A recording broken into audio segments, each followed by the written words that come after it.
The Texas A&M football team have all the pieces to the puzzle in order to win. They have the skill, the speed, the strength, and most importantly, they have the will and the desire and the spirit to win. That spirit showed up today, Monday, day one, in preparation for Texas Tech.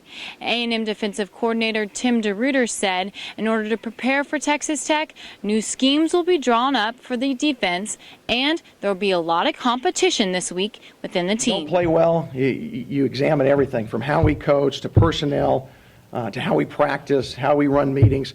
And we're examining everything. In the second half anyways, the last 2 weeks, we have not gotten it done. And there's been varying reasons for that. But we're going to, close ranks.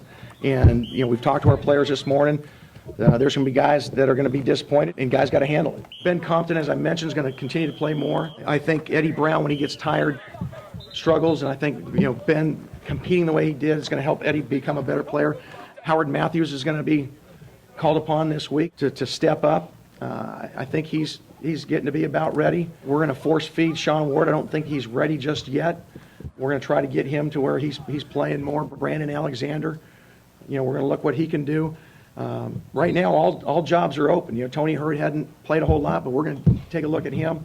We're going to see who wants to compete this week, because if we compete, we can win every game. If we're content to where we're at, anybody can beat us on any given week, and we're not going to let that happen. DeRuyter agrees with A&M senior defensive back Terrence Frederick. The Aggies were out-leveraged against Arkansas. Well, when you got routes sitting down in the middle of the field and you're playing deep, you kind of get a receiver sitting down 15 yards in front of you while you're backpedaling and trying to break down on there. In any particular coverage, we're going to be either inside, outside leverage, a low or a high leverage. And when you're in a multiple coverage defense like we are, guys have to understand where their fit is, whether it's a low shoulder, high shoulder, inside or outside leverage.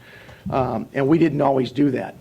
Part of it is, we're trying to run multiple packages personnel group-wise, and guys are getting onto the field, and it's been a little bit of frantic. And we've got to do a better job with that in matching personnel to get our guys on the field with the call to be ready to play. Because when you take a guy in a 72-degree room on the board, they know exactly what to do. But in the fog of war during the middle of a game when there's noise and emotion going on, some of that stuff gets lost. And as coaches, we've got to be cognizant of that.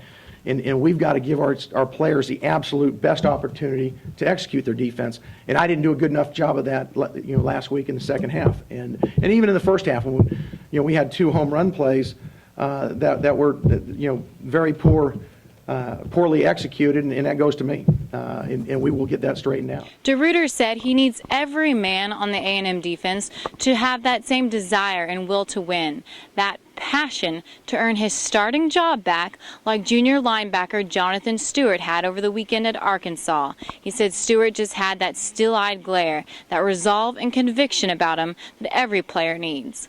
In College Station for Rivals.com, I'm Courtney Rowland.